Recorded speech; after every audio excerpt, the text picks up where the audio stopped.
this couple, they were coming into Hotel California, exploring it, looking around, and they could see the Dogman standing on that first floor, you know. And we found a footprint that was roughly about the size of mine. Where the toes were, they were these 5 lines that came out that looked like claws.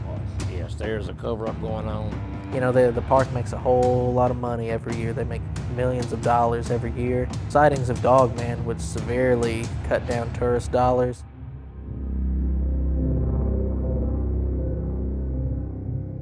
I was with my best friend Martin Groves, and we had went up there on the 30th anniversary of his encounter, which he was nearly killed by a Dogman and apparently Bigfoot or whatever they were. But we had went up there, and nobody had ever been back in that camp. And he wanted me to go with him because we've been very close friends a long time, and I trust him like he does me. We had been riding that area. We'd been up there 2 days. We had been way back in the LBL, where if you've been to the LBL, there's just miles of roads that go back in there that go to nowhere. Gravel roads, dirt roads to the left, right, wherever you go back in that area. And we had been back there that night and rode around and seen quite a few animals, lots of deer, normal stuff. And we went on down to the area where his actual camp was. And we had actually heard tree knocks when we went up there, like Bigfoot was trying to communicate with us. And we decided to go back that night up in that area.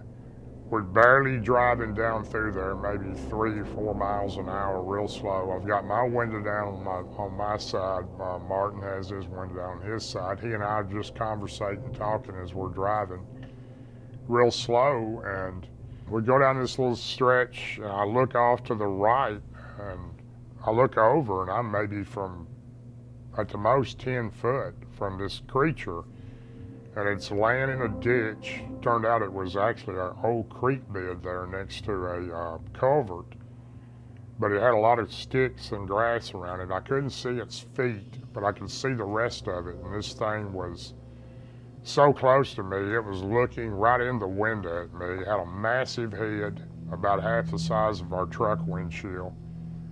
It was looking right at me. The eyes looked like 2 tiny flashlights. They were solid clear.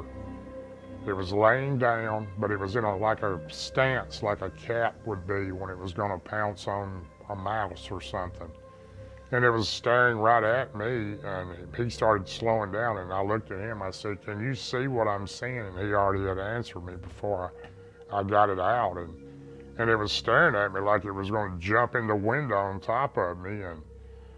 But the strange thing about it was also transparent. I could see through it, but I could see the creature. And I was like, wow, I've never seen anything like this. And about that time, I looked over at Martin, and he's like gasping for air. And I said, "Are you okay?" And then I realized that I had been hit with something. My legs were tingly, my upper chest felt heavy, and I had a headache. But his symptoms were a lot worse than mine. He was slowing down, and I was worried about him. He goes, "No, I can't hardly breathe. It feels like my throat swelled together and my tongue is swollen." And I said, "Do you want me to drive?" And he said, "No, let me get us to a safe area." And he's looking through the rearview mirror, and I'm looking out the side mirror, and this thing crosses the road. It goes through this field, the edge of it, and then it goes up the side of this kind of like an embankment, steep embankment. And you could hear it breaking limbs and snapping branches as it's going up at it out of sight. And I'm just like, what is that thing? And Martin was saying, "We need to get out of here, bud. We need to get in a safe area." And I said, "Well, can you breathe?" And he kept saying, "No, I can't breathe. I'm having a hard time." And we finally got off of that road and made our way down to a lighted area, and I was real worried about him. My legs were tingly, but I was functional a lot more than he was, and there was such a terrible stench inside the truck that he was saying that it stinks so bad I can't hardly stand the smell. And I'm saying, "Well, we need to get you to the hospital." He goes, "No, let me get out." He tried to get out, and I went around and opened the door for him, and he was really struggling to breathe, and I was real concerned about him. He was barely able to get out of the truck, and he was also sick feeling and had a headache, and I didn't really know what had happened, why this happened to the truck, why it smelled like that. And we both definitely got, as they call it, zapped or infrasound, and it was the craziest thing I've ever seen. It was like something it was almost like cartoonish, how strange this creature looked. But it was so real at the same time. This thing was like nothing I've ever seen, and I don't know that I ever will again.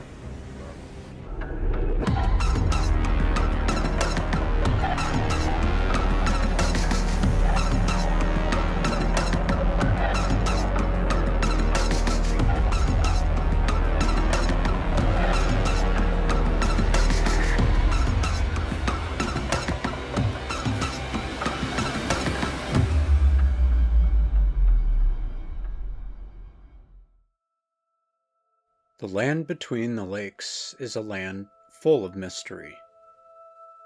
Believed to be inhabited by creatures of legend, these claims are backed by the odd footprint or decayed remains.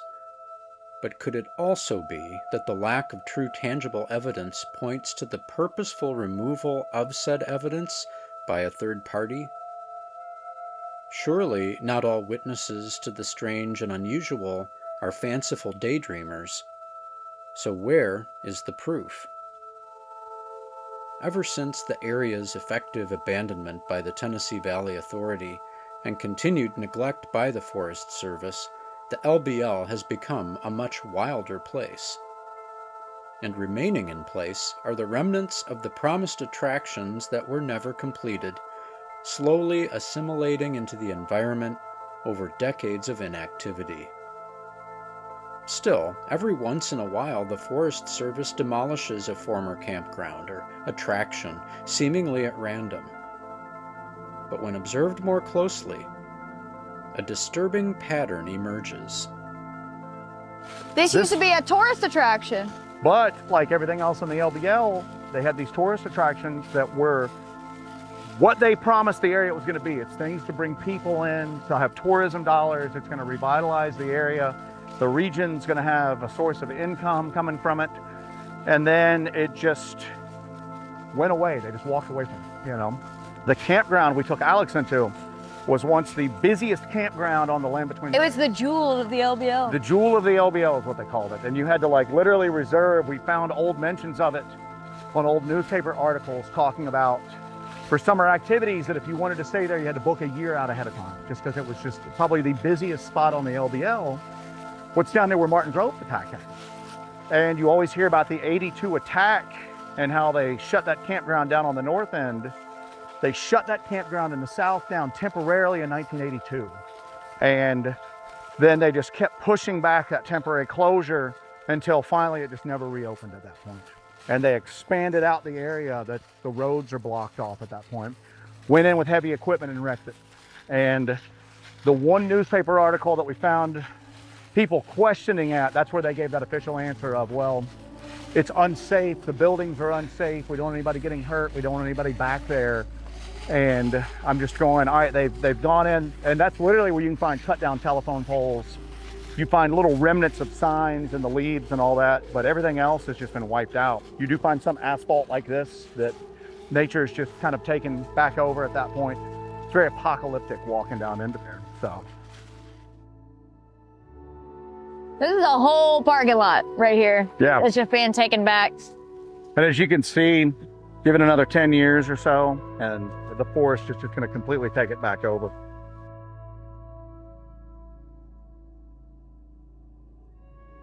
We've had one girl reach out to us that was down here that she said stuff got thrown at her.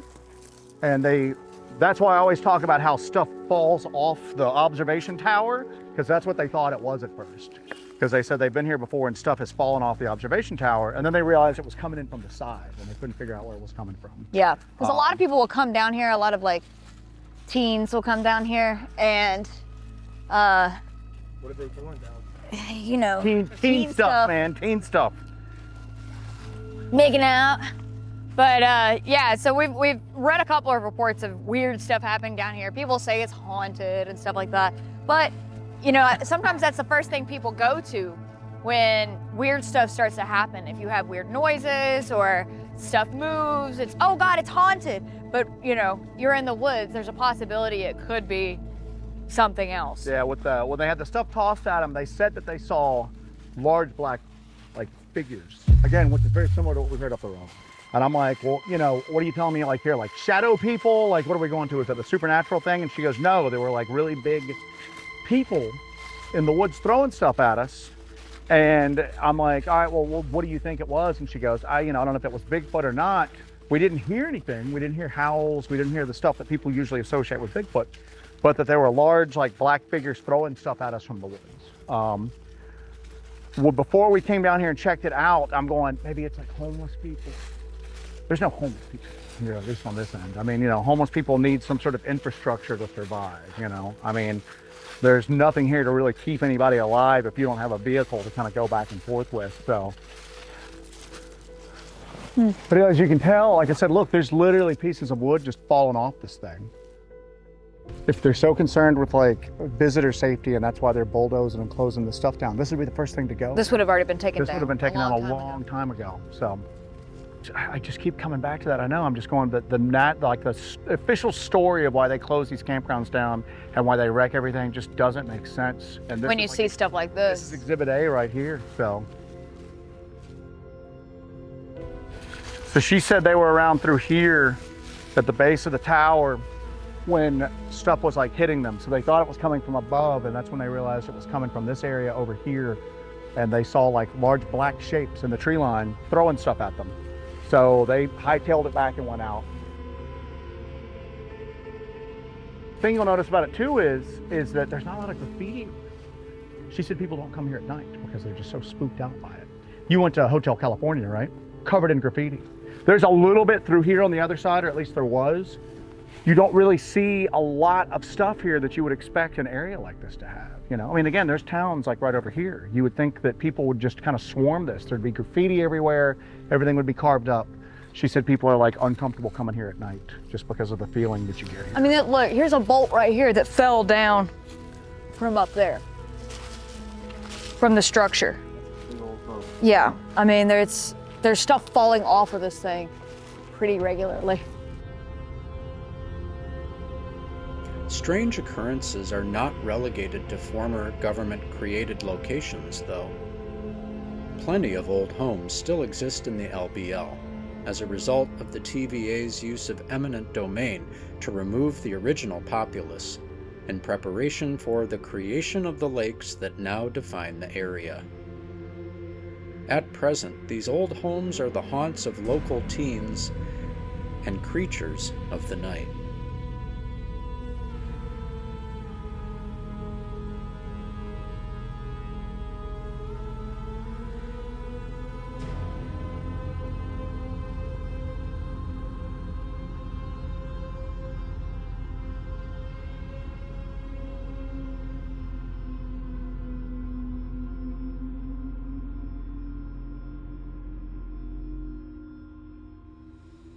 Yeah, this is Hotel California, man. Not sure how it got its name, but it used to be just a guy's home.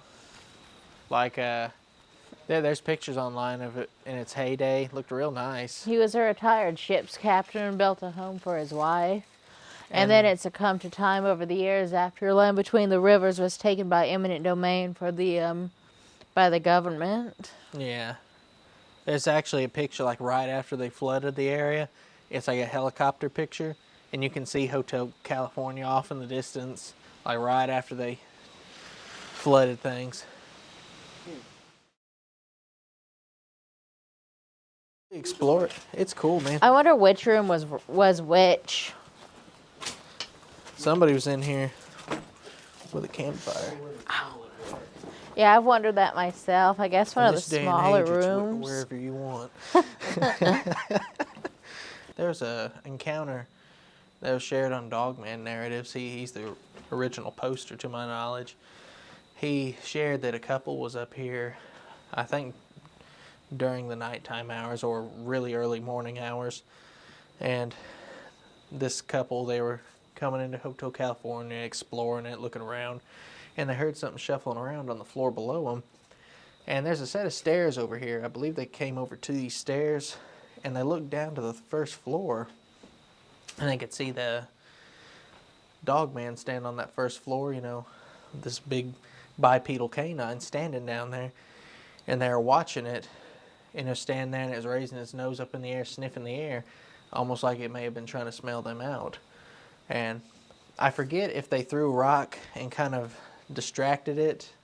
Either way, it eventually had run off, and as soon as it ran off, they booked it for the exit in that direction, out toward the road. I forget what prompted it to run off, but they did get out of here to tell the tale. And I remember another story, I think it was from up in this area along the trail over here, that some men had seen something strange up here one night, and when they're shining their flashlight at it, it would dart in and out of their flashlight beam. Some sort of Dogman or Bigfoot up here, but it would try to intentionally stay out of the flashlight beam. But I think it was along these trails over here that probably took place. Yeah, man, I think they were on these stairs when they're looking down, and they could see that Dogman, or that's at least how the video seemed to play it out. Well, these are steep stairs. I'd hate to have to run down them from a Dogman, and this is definitely a head smacker here. Oh, yeah, it is.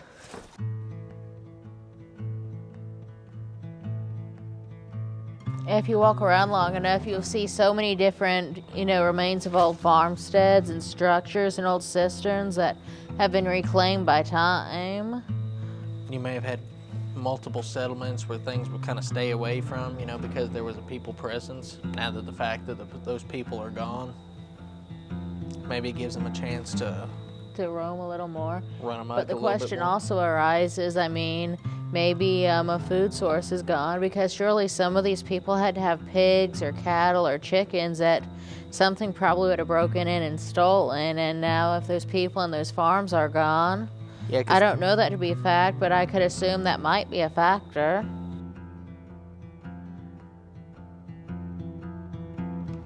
In the past few decades, there seems to have been an uptick in reports of Dogman creatures all across the United States. This simple fact coincides with the decreased activity of the government in the LBL. But on the more skeptical side, this also coincides with the arrival of the internet. Certainly, the advent of the internet provided new ground to spread information and misinformation to undetermined amounts of people without being double-checked, giving rise to internet cryptids like the Chupacabra or Ozark Howler. Could Dogman be one such creature? Many will be quick to point out the sheer number of witnesses as evidence that not every report of a Dogman is illegitimate. If so, that begs the question, what does the government know about these creatures, if anything? And are they hiding the truth from the public? The park makes a whole lot of money every year. They make millions of dollars every year, and sightings of Dogman would severely cut down tourist dollars, and even Sasquatch sightings would cut down a lot of tourist dollars. Now, people tend to be more calm toward Sasquatch these days because, you got bumper stickers all over the place with Bigfoot and whatnot. So I think that they would probably hide something being here as long as they could, but I think they would prefer to keep Dogman a secret. And there have been stories that have came out which seem to imply the park does cover up things that has happened here. I think this came from Tim Kumbo Baker. He shared a story of a woman who ran out of the woods and screamed to these people that she'd seen 2 monkey men killing her husband. Now, if that was something of a Sasquatch nature, I don't think the park ever reported on that. I don't think they shared anything like that.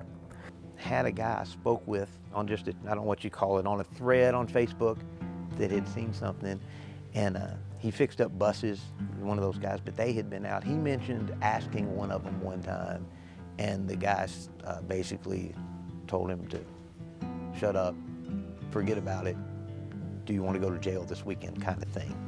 That, yeah, that's, don't quote me on that. That's a summary of a long line because he was interested. I think he's up in Ohio now, so that's how he's been like, hey man, I heard your show, I heard that. I used to grow up down there, used to camp down there. What do you think about that? I don't approach him. You know, I'm that guy. I tell him, I coach soccer, coach high school soccer. I'm an athletic director at a high school. I've been in education for 20-something years. And I've got a kid that's a real good kid, but I've told him, I'm like, look, you're that guy. You know, and it's like speeding. 500 other people may go by and not get a ticket. You're gonna get the ticket. And I know because I'm that guy. And a bunch of other people could go talk to it, and it could be the friendliest Forest Service guy in the world. But if I talk to him, it's gonna be, hey, you don't have your seatbelt on. You know, so I stay away, not because I'm that's why I said what I do for a living. I have no criminal background, but I just let them move on to other things, personally. So I don't know. I don't know that it would ever occur to me. Because like, if you're asking, I think they do know. You would have to know. You have to know. You have to know. If you spent time out there at night, I mean, everybody's heard the screams. Everybody's heard the screams. You can, Wrangler's Camp, it's right down here, the horse camp. There's actually a Dogman story that came out of that. I mean, you don't have to dig too far and you'll hear somebody, hey, what were those weird screams? We stayed at camp because we heard the sounds. We left because we heard the screams. And again, that's why I said, I don't, there's not much for me there at night. Yes, there's a cover-up going on, and the government's bad about covering a lot of stuff up. But yeah, there's something going on. I don't know if they want to try to keep them secret, or they don't want the public to be terrified or whatever, in a panic. But yeah, I'd say that about like UFOs, they're covering them up. Well, some will theorize that they'll get into a more conspiracy theory kind of thinking, that JFK flooded this whole area to kind of trap the dogmen in this specific area of the park. I don't know if we have an official answer or not. All I can tell you is that they used eminent domain to drive everybody out to create the national recreation area that we know today. But if you think in terms of a conspiracy, that's what people tend to jump on, that JFK was trying to trap these things here, and he made Lake Barkley and Lake Kentucky and made the largest inland peninsula in America to trap these things here. I've heard stories, there's a lot of stories about LBL and the government hiding things. I will tell you a story that's not really, it doesn't coincide with that or jive with that. It's actually the opposite. We were in there doing a little expedition, if you will, and we got pulled over by some law enforcement. They wanted to know what we were doing back there. And as soon as we told them we're Bigfoot researchers, they took pictures with us. We got the casts. We actually had casts in the truck. We took the casts out, and we got pictures with these sheriff deputies, holding our casts. And they even told us stories about family members that have had sightings in LBL. So it kind of contradicts the cover-up part, because they were just open to it. But maybe that's part of it. Maybe act like it's no big deal. Makes sense, right? Act like, oh, yeah, we get Bigfoot sightings here. Oh, let me see your cast. Let me take a picture with you. To me, it's better to cover up, just kind of jokingly admit it. Otherwise, if you act like you're hiding something, then you're hiding something. I don't know. It is nearly impossible to read anything relating to Bigfoot or Dogman in the land between the lakes without encountering the story of the 1982 massacre. The legend exists without any proof and is substantiated solely by self-proclaimed witnesses to the event, dividing researchers. Some claim that without any evidence, aside from the anecdotal, the story is a clear hoax, while the absence of evidence pushes many in the direction that it is clear evidence of a cover-up. For researchers and internet sleuths alike, the massacre forms a nexus point from which all other strangeness flows. Whether the story is true or not, in the decades since that story emerged, it has slowly seeped into the minds of those who live there, forming an unspecified dread in those who linger in the LBL after dark.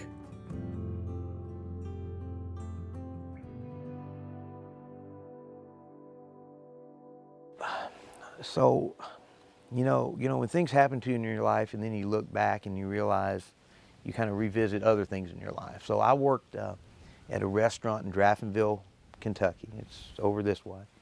I had a van, and I was the woodsman of the group, and we had an assistant manager where we always had parties out at her house, but we all thought maybe we'd go out to the lake.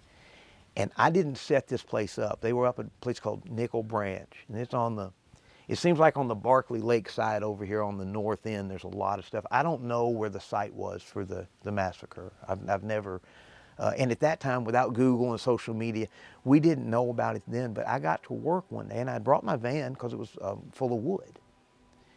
And they said, we've got to go get all the stuff. We're going to Bobby's house. And I'm like, why?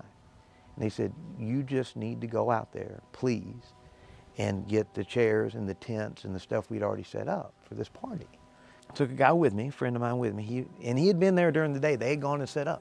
So we drove out there, and he kept telling me he was calling it a wampus cat. Now, I don't know if he made that up. I don't know what a wampus cat is. And I was teasing him the whole time. Evidently, they had heard something screaming and growling and coming towards them. And then we heard it too.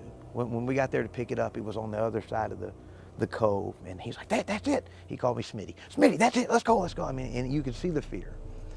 I thought it was a mountain lion or something, you know, and they're here. I've seen them. They whether they're passing through or not, if you call the Fish and Wildlife, they'll give you the standard line. But it's pretty common to see, so I thought it's just a mountain lion or something, maybe had a deer down. We heard about the story about a year later because, you know, it's word of mouth. And I think it was my assistant manager at the time came back and said, did you guys know what they say happened over there? And that's the first time I had heard about it. So I don't know. I'm of the opinion, and again, from my dad, being in the line of work he was in, government's going to do what they want to do, and if they don't want you to know about it, you're not going to know about it. And that doesn't shock me a bit. And it's a huge tourist place. The lakes used to be full of crappie and full of fish. That has gone down, and the tourism has come up, and they've been trying to get people there for the hiking and for the camping and for the biking. And I can definitely understand why they wouldn't want something like that out, you know. So Whatever version of the story is true, the story had to originate from somewhere, so I would think it has to be real in some capacity. Because, I mean, legends come from somewhere. Yeah. We actually met a guy, and he was like former police. He said that he remembered back in the day that there was like a local news story. There was a family up here that got attacked or killed by a Bigfoot. And that's what he said the news said. And, you know, you hear that something like that, and it's like, wow, that doesn't seem like what a news station would do. I did get a comment the other day that somebody had seen the local news story when the family was attacked back in the day, and they said the news said some sort of creature attacked them. So that's two comments that's kind of the same basic thing. So maybe that did happen. Another distinct part of the lore that is heavily debated is the invisible border between Dogman and Bigfoot territories. Yeah, so a lot of your Dogman sightings, for whatever reason, they'll take place up in the northern end of Land Between the Lakes on the Kentucky side, and a lot of your Bigfoot sightings will take place on the southern end toward the Tennessee side. Now, every now and then, I'm sure you've had crossover events, so to speak, but for whatever reason in our research, it seems to point that they stay up in the north of Dogman, Bigfoot stay up there in the south, and I don't know if that'd be a territorial thing or not. I told Seth that years ago, my dad interviewed a woman who had Sasquatch and Dogman on her property, and she said that on this side of the woods, the Dogman stayed over there.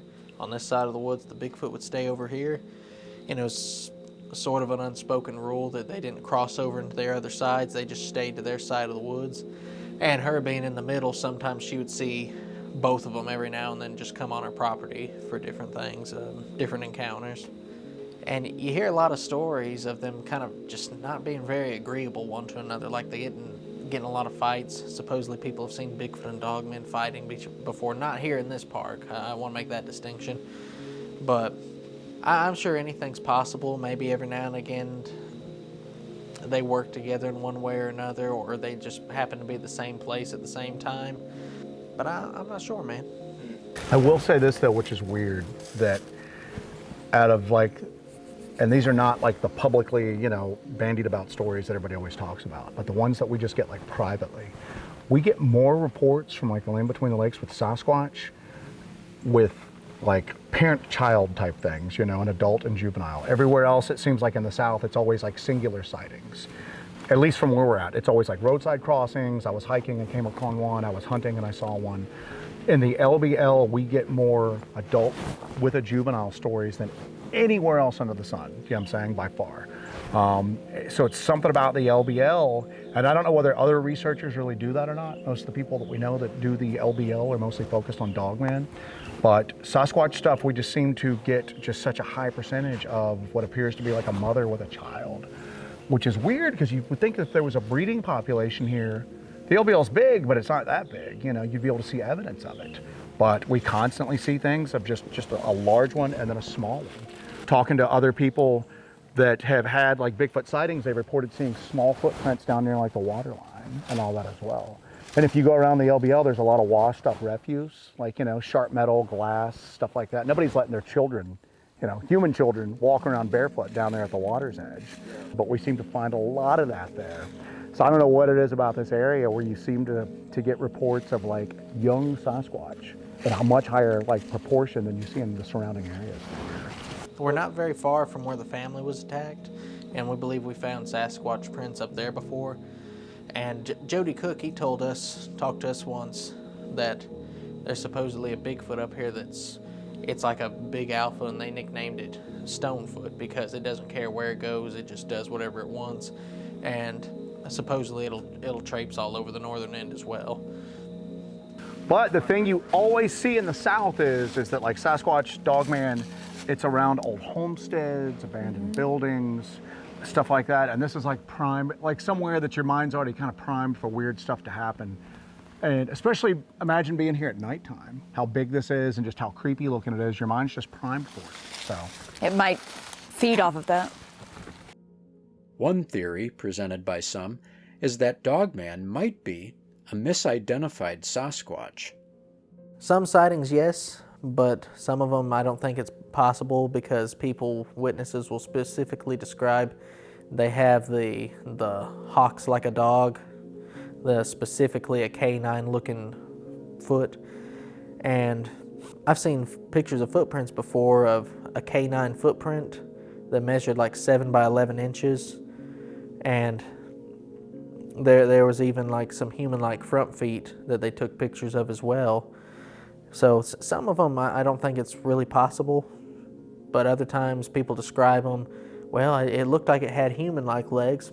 Maybe that's a misidentified Sasquatch, and it's more like kind of like that baboonish look that we discussed. My feelings is Dogman is a government soldier project. That's my that's my take on it. It's some kind of a hybrid, maybe. It may be a hybrid mixed with maybe between a wolf and a Sasquatch. But I think it varies case by case. I think they are two separate creatures. A Bigfoot and a Dogman. But in some instances where maybe somebody doesn't see it well, they'll just see a big, hairy, scary creature, and they'll think, oh, it's a Bigfoot, or oh, it's a Dogman, just by what they've heard more stories of, but haven't necessarily seen the creature well enough to identify. So I think it happens sometimes, but not all the time. Yeah, there's a place called Werewolf Springs, and Montgomery Bell State Park had a documentary they would show about that. And just for example, my dad at the time, he didn't know about Dogman, didn't believe anything like that. But he figured, well, that's probably a misidentified Sasquatch. So, I'm sure it happens all the time. People see what they think is a bear, and maybe it's actually a Dogman. They just see the muzzle, it's like, oh, there's a bear. I'm sure it happens quite a few times. And I don't know if I told you this or not. I may have. I've mentioned it today. But that years ago, we're having a tire changed. And when we're waiting in the office, somebody had been down here hunting an LBL, and they were talking to somebody at the desk. and they said, man, I seen something black and hairy standing up on 2 legs out there when I was hunting. And the guy was joking with him, was like, you think you seen a Bigfoot? No, it's probably a bear. So, you know, maybe something as easy as that. Oh, it was just a bear, but they actually did see something. Another aspect to the ever-expanding mystery of the LBL is why Dogman is so prominently discussed here. Reports of Sasquatch, and to a lesser extent Dogman, abound all across the continental United States. And decades of accumulated Sasquatch research and evidence collection make for a more believable and interesting narrative, describing a creature undiscovered by science living in the woods of North America in plausible terms. However, despite this, and in light of shaky physical evidence and a plethora of anecdotes, the idea of Dogman has latched onto the LBL like nothing else has. It's a sexier topic. We get a lot of UFO reports from this area. And I always call it, you know, it's not like the stereotypical 1950s, 1960s, the craft landed and the aliens got out and walked around. You get a lot of like UAP balls of light type stories out of here. A lot of unexplained lights. People tell us all the time. Light formations that come down to like ground level. Yeah, that come out of the tree line here. People will be on the opposite shore, see lights come out of the LBL, usually in groups of 2, dance across the water, and then just retreat back into the forest. You just don't hear a lot about that with the LBL because everybody's focused on the Dogman aspect. So the other thing we always think about too is that how many of these like Dogman stories that come out of the LBL are misidentified Sasquatch. People do see Bigfoot here. It's just that I think a lot of times people are primed for They've got Dogman on the brain. Yeah, they've got Dogman on the brain. So if they do see something large and hairy in the woods, they come out going, I saw the beast of LBL. It may not have been canine at all, what you saw, you know, if this thing is canine, you know. But it seems like that Bigfoot just kind of gets overshadowed to a certain extent over Dogman just because of the I don't know if you want to say the cultural importance, but when you hear LBL, you immediately think beast of LBL. Yeah. You think Dogman. If you do hear Sasquatch, you hear it and how that relates to Dogman. You know, that trope we talked about, Dogman in the north, Bigfoot in the south, and they're at war, you know. But yet people that are out here taking a serious look, we found Bigfoot sign in the north.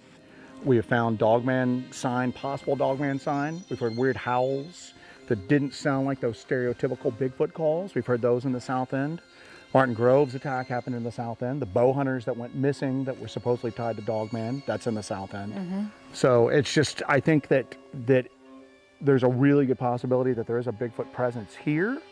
How large it is, I don't know. Obviously large enough for there to be children, you know, juveniles being like reported here. And that's the other thing that doesn't really match up with that supposed like conflict going on.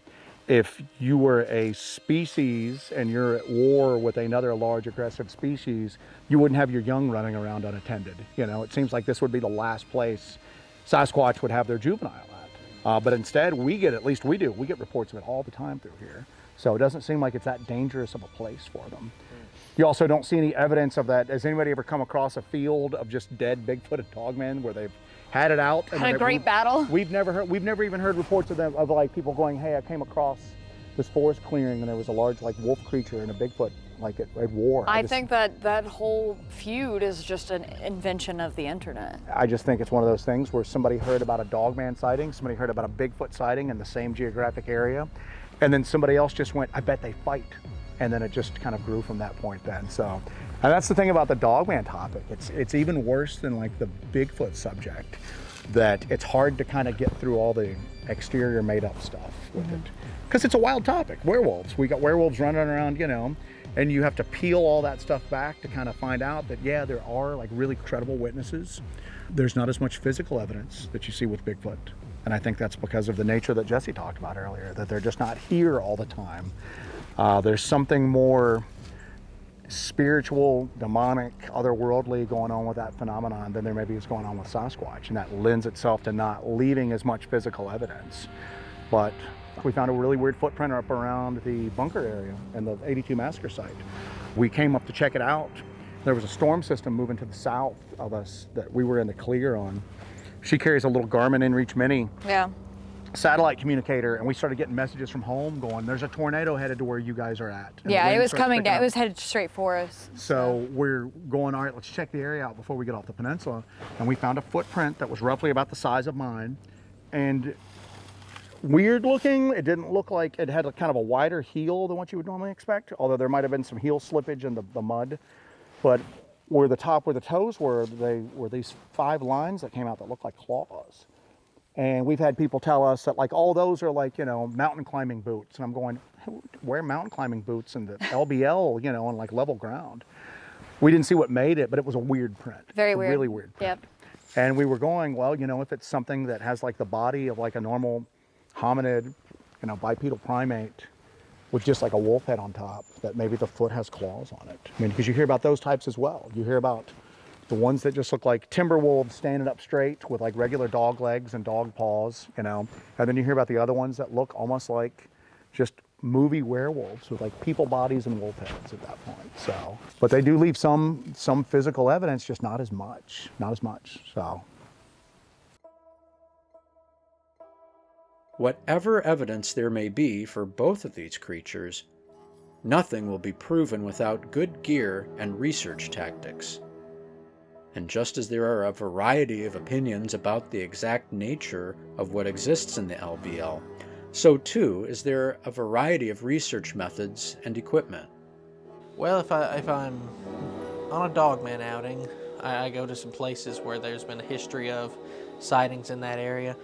And one of the things I like to do is I carry a silent dog whistle with me, and we've had interesting reactions to that before. In the South, we've blown silent dog whistles, and I wasn't present for this, but she was.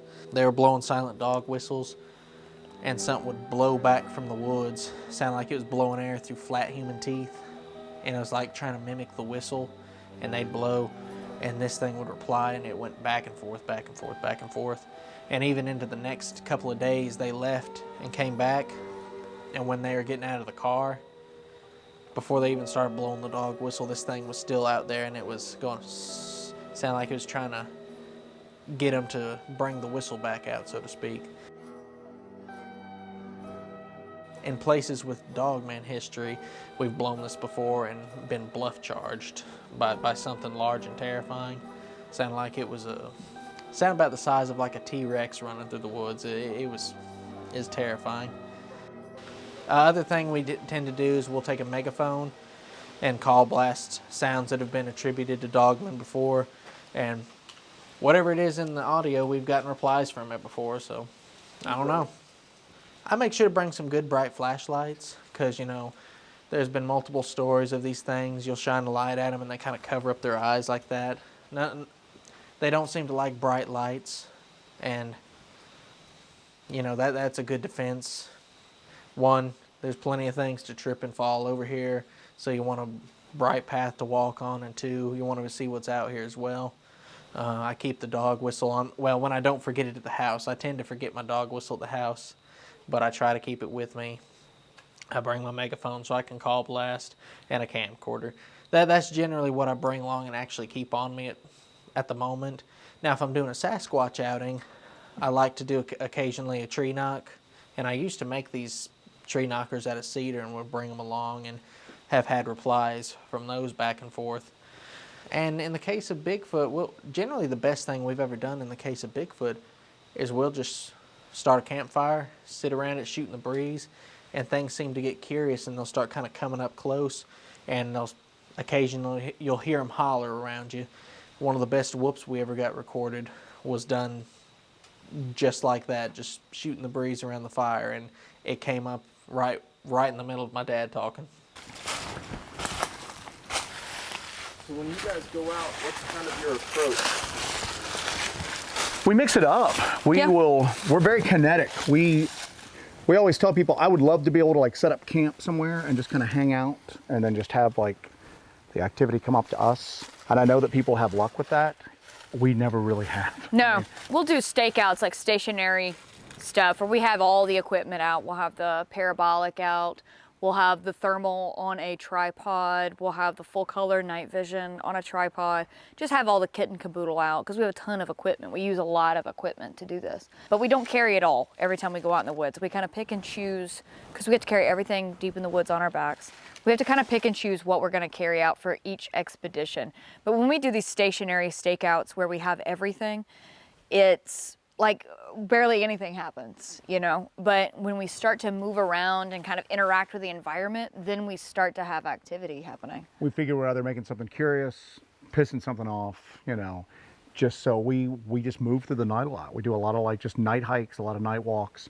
We'll mix it up. Sometimes we'll go extremely quiet, no visible light. Other times we just act like normal hikers, talking normal tones of voice, white light. Just to mix it up and see kind of what works, what doesn't, what causes something to kind of get stirred up. Yeah. And then even when we do set up stationary, generally if we hear or see anything, we pack up and move after it. So like I said, our big thing is really moving through the woods at night. Being mobile, being able to kind of change your approach on a dime and just being able to vary that approach. And if you get new information or something else happens, you can kind of change plans immediately and move with it. And if you look at all of our stuff, like when we have all of our equipment laid out, everything's like small, portable, lightweight. Like we've got a field microscope that we take out that's just extreme. It's made for like field biologists. It's made to use on the go at that point. Because there was an area where I was finding these really long, strange hairs, and it's very remote, not even on a trail. I was finding these long hairs that were really thick, just hanging out of trees. Almost looked like from a horse's mane. Yeah. But there's no way a horse could get back in there. And we're even going, all right, are birds carrying them here for like nesting material? So we got the field microscope to kind of check those out anytime we came across them. But I mean, and then we've got like the parabolic microphone set up that Jesse talked about, because we were hearing in a spot in North Georgia, we were hearing what almost sounded like Sierra Sound faux speech type stuff, but it was very faint and like very high pitched. And we couldn't pick it up on our cameras. So we built a parabolic setup for it. We use like a Zoom H4n Pro, and then we've got like a Wildtronics mini parabolic that's used for like bird watchers, try to hear bird song while they're doing bird watching. It's super light, it's portable, but it's still too cumbersome to really take out in the field. You got to set it up, it takes time. If you hear something and you want to move quick, you got to break it down. So it doesn't really get as much use as what we thought it was going to. But everything else, it's just about being like mobile and like really fluid and like quick to react if anything we see or hear anything weird. We get a lot of weird light phenomena up where we're at, like the little balls of light and the orbs and all that. And I know that every culture tells you don't follow the lights into the woods. We have a bad habit of following them. The lights into the woods. That's why we've got such a wide array of cameras. We use like regular stereotypical night vision camcorders. We couldn't pick the lights up. So it would just be footage of us going, do you see that? And then just nothing. So we got a full color night vision. We were running on a Psionics Aurora Sport for a while. We actually captured the Brown Mountain Lights with that. Probably some of the best footage of the Brown Mountain Lights ever captured on that Psionics Aurora Sport. But recently we upgraded because we want to go back to Brown Mountain and see if we can get something a little better. So we upgraded to the Psionics Pro, which is leaps and bounds better. But it's still compact. It's something that's very compact. We can throw in the backpack and go out there, but we're constantly chasing the phenomenon with the tech and constantly trying to capture this phenomenon. We see it, and it's just, there's nothing more frustrating than watching someone out there doing investigations, and they're like, did you hear that? Did you see that? And there's no evidence of it. So our whole goal here is to gather real evidence and real data. It's weird because we trying to catch those balls of light. We eventually started using these full spectrum cameras, like ghost hunter shooters, that go, instead of like into the infrared range, they go from ultraviolet through visible light into the infrared. And we found that even though those are fairly short range cameras, they're basically just like GoPros, we have the best luck catching those little orbs with that, which makes me think that they're putting out light in the ultraviolet range, and that's why we couldn't necessarily pick them up with standard night vision equipment. But we end up repurposing a lot of stuff like that. Stuff that, you know, we break it a lot because it's not that durable, you know, and we're out in the woods and everything. So we go through equipment pretty quickly. But there's not a lot of people doing what we do, so you have to adapt existing equipment to our purposes. And sometimes we have to kind of fit it out for our purposes too. Like I mentioned that full color night vision camera. We actually had to add on an additional IR because when you're in the woods and it's dark, and if you only have like a speck of moonlight, it's not gonna gather in as much light. It needs that extra light, that ambient light, to really get a good picture. So we added on an additional IR spot that just bolts on the bottom with a Picatinny rail that you can use for an AR, and just bolt it on there, and now it's like clear as a bell when you're just looking through. We've hit the point now where we're starting to get stuff specially built I'm like big on the infrasound theory. You know, every time something weird happens with like Sasquatch, people trot out infrasound as like the possible answer for it. And to me, that didn't make sense because we kind of know what infrasound does, because animals, you know, elephants, you know, whales, hippos, you know, they all use infrasound. Infrasound occurs in nature, you know, avalanches give it off. The meteorite enters the atmosphere, it gives off infrasound. So we reached out to a small little 2-person scientific manufacturing company that make an infrasound monitoring device that they use for elephant research over in Africa. That's large, it's pretty cumbersome, so I got them to make me a smaller one that's like backpack portable, that doesn't have to be hooked up to a laptop, that has like a visual display on the front that tells you if it's detecting infrasound, and if so, how powerful it is. So we're using that right now to try to get infrasound readings out to see if we catch elevated levels of infrasound when there's other weird stuff going on. And it's weird because I got in touch with them because I'm like, I want to measure infrasound. The stuff you're using to record right now records in the human hearing range. There's no point to record under 20 hertz because you can't hear it. So I'm going, all right, all the commercially available recorders can't pick up under 20 hertz. So how can I pick it up? And I looked at some stuff that cost like 20,000 bucks. It was extremely like, you know, you had to basically build it, transport it in the back of a truck. And then I came across this company that builds them, and they make them for amateur astronomers. Because again, like if a meteorite comes in and explodes in the atmosphere, it gives off a burst of infrasound under 20 hertz. So these guys will have their telescopes in the backyard, just trained on the sky, and they'll have these infrasound monitors. So if they look and see that they got an infrasound spike at like 3:20 a.m., they know to go back and look at the footage from their telescope, and bam, they might see the actual meteorite just kind of like exploding in the atmosphere. But those are a little bit bigger, they're more fragile, they have to be hooked up to a laptop in order to run. And then you basically use software like you would for like a seismograph, because you're not really measuring volume because you can't hear it. You're measuring sound pressure levels, you know, changes in the atmosphere. So I'm like, hey, can you specially make me something? And he goes, we make most of them to order, so I can do some modifications. And I kind of talked to him about what we needed. And it's cool because we went back and forth for a few months. And then he was finally just like, by the way, what do you need this for? You know, and I'm like, use it for like Bigfoot research to see if Bigfoot are giving off infrasound. And the dude didn't even miss a beat. He was just like, okay, all right, that's pretty cool. And now if you go on his website, the original model, he has all the uses listed for it, you know, wildlife biologists, amateur astronomers, and at the very bottom, it's like paranormal and Bigfoot research. And I'm like, well, the dude saw, you know, a little market that he could open up there. You've got to test the heck out of it because so much stuff gives off infrasound. Sure. I had to go to a regional airport and hang out in the field next to there and just watch it as planes came in and out to kind of get an idea, because I don't want to be in the woods and have a plane go overhead. And then you go, oh my God, it's infrasound. And then we had to go check out, because helicopters give off a ton. Really? So then I had to go set and watch how helicopters would like make it set off. But my theory is that people get hit with infrasound all the time. You don't hear about zookeepers that work the elephant enclosure suffering the zapped effects that people talk about. It just doesn't happen. Yeah.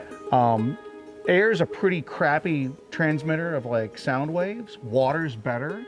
Whales are much bigger than you would expect a Sasquatch to be. Sure. People swim next to whales all the time when they give off infrasound. You don't see them bopping to the top of the water unconscious. Yeah. There's just a lot of misinformation going around about infrasound. We've theorized that we don't think that Sasquatch even gives off infrasound, but I think this was part of a process of maybe disproving that theory. Yeah, that's what we're kind of doing. So actually testing for it and disproving that theory. I don't think infrasound is the culprit for like that. I think that zapping effect happened. She's had weird stuff like that happen to her in the past.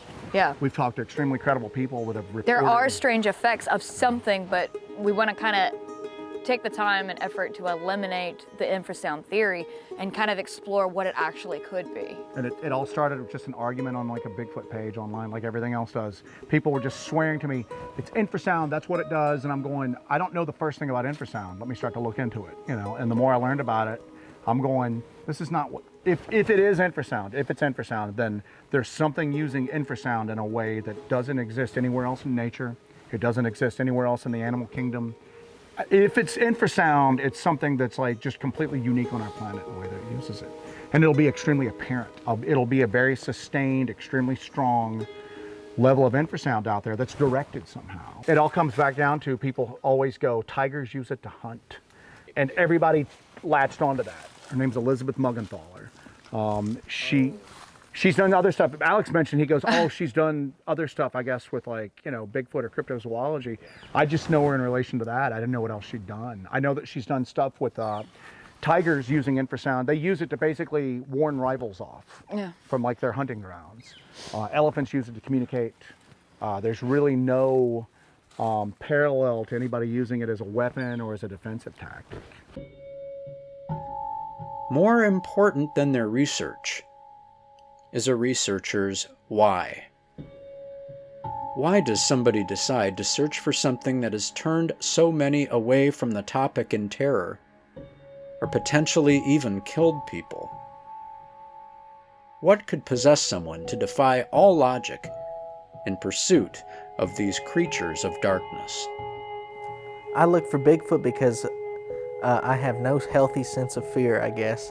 Now, it can get spooky out in the woods, you know. It can get a little nerve-wracking at times, especially if something starts charging out of the woods at you. In places near here, we've been run out of the woods. We went into a spot and something broke a tree and slammed it to the ground and made it quickly known that it didn't want us there. We've had rocks thrown at us before, but I don't know, it's so fun to get out and look for this stuff, even if it is frightening. I don't know, maybe it's an adrenaline junkie kind of thing.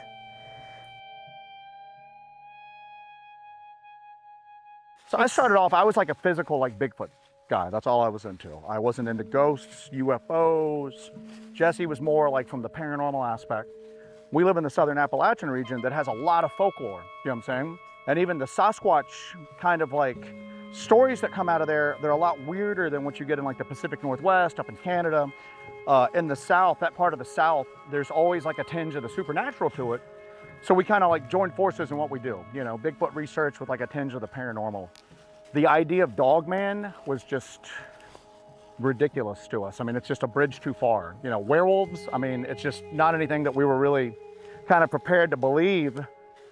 So we got a story sent to us by a guy who was just like, listen, this happened near where you all live at. I don't know what you want to do with it, but he and his family had a cabin at a place called Blowing Rock, North Carolina. And his daughter was a collegiate runner. So they had it during the holidays. She went out for a run on Christmas Day and something came out of the brush and started chasing her. And it was all on all fours to begin with, looked like a large wolf. She pours on the speed, looks over her shoulder just in time to see it kind of come up to 2 legs and continue to run after her. So she comes, you know, into the cabin, terrified. They go out and look, and he's just like, listen, normally I would just say this is just a bunch of bull crap, but it's my daughter. She was obviously terrified. She was very specific in what she saw. I don't know if you want to do anything with it, but here's the story. Just kind of keep it in mind. So, and for some reason, it was like the floodgates just opened up after that. We started getting reports stretching from Blowing Rock, North Carolina, going down to the southeast, just person after person. At one point, we thought that there was a coordinated effort to just kind of hoax us because we were getting so many and we'd never really gotten any before. Upright wolves, werewolves, this, that. We had a lady that claimed that one was trying to get into her house at night, that it had killed her dog, that it had smashed its arm through her living room window, tried to grab her uncle, that the family had opened fire on it, all of these crazy stories. So we start going out and meeting some of these witnesses, and some of them are extremely credible. I mean, extremely credible. So even then, we weren't really prepared to accept the idea that something like that would exist. It's just too crazy. But we started looking into the topic, and we became even kind of more amused by it, because when you look at it, there's so much like just internet lore BS that's the first thing that you kind of encounter when you look into it. The most like forward-facing aspects of the phenomenon are obviously just made up. They're LARPing, it's creepypasta, it's stuff like that. So we were like, hey, you know what, let's look into it. But even then, we're cracking jokes the entire time. We started calling it Dogman Summer. So we're gonna go around and we're gonna visit all of these hot spots for Dogman. And the first place we decided to look at was LBL. So we came here and we're cracking jokes the entire way down. We're laughing, we're having a good time. It's basically just cryptid sightseeing. And it was the night before Midsummer Night. We were out moving around the 82 massacre spot and we caught something on thermal that matches what people reporting seeing the beast of LBL look like. Wolf-like muzzle, big pony ears. It was watching us from a ravine. Snapped a couple photos of it. And when I looked at it, it didn't scream like wolf or canine to me because it's got these big, long, like oversized pointy ears. I told Jesse it was like I was looking at a big bat more than anything else with these ears like this. So we got in touch with some people that were predator hunters that used thermal a lot. And they were like, all right, it's not a coyote, it's not a wolf, it's not a bear, it's not a deer, it's not a feral hog. Then we got in touch with some of the people that have researched the LBL for a while. They start sending us witness sketches of what people have reported seeing. And the defining feature are these extremely exaggerated, oversized, pointy ears. When we showed Martin Groves the thermal image, he was just like, that's the outline of exactly what I saw. That's the outline of what attacked me. Those oversized, he goes, when I think about it, it's always those, how big and just exaggerated and pronounced those ears were. So we just went, I said, all right, I can't say that I saw the beast of LBL, but I saw on thermal imaging something giving off body heat that was like a little bigger than me. It was moving, it was alive, it was watching us from cover. It disappeared when it realized I could see it. And it matches what people were reporting seeing here. Didn't see it with my naked eye, it was gone by the time I got my flashlight up. But it's not just looking at a picture of a tree line and you pick out a face in the leaves, it's body heat. It's body heat. And I racked my brain going, is there somebody trying to hoax us? So after that, we started paying more attention to the stories. And it was a real pronounced thing for us. We spent a lot of time in the woods alone. It's just the two of us were out for days at a time. When we left the LBL, we went back to South Carolina, went to the gun shop, got higher caliber weapons. I mean, literally, we got into South Carolina, hit Palmetto State Armory. Got another chopper coming. Bought 10mm pistols. So it had a huge change on us.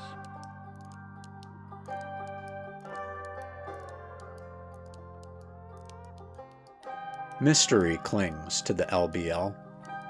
Like the morning mist clings to the lake's surface in the early morning, shrouding the land's true form and distorting the perception of all those who look at it. It seems that without government disclosure, or some kind of grand discovery by any of the researchers profiled in this series, no definitive truth will be revealed from the LBL. Scary stories, coupled with a distrust and resentment toward a larger governmental body, carry enormous weight, essentially making them true in the hearts and minds of those who believe. In fact, many of the stories that come from the LBL bear the hallmarks of modern myth-making, as the unpopular and authoritarian actions of the TVA morph into an oppressive and terrifying presence in the form of an upright canine. However, to say it is all myth is unfair to those who have had brushes with these creatures, whatever they are. In the end, more research and more study of the LBL will have to be done. And in the meantime, the stories will live on, forever coloring the land in its hypnotic shade of terror.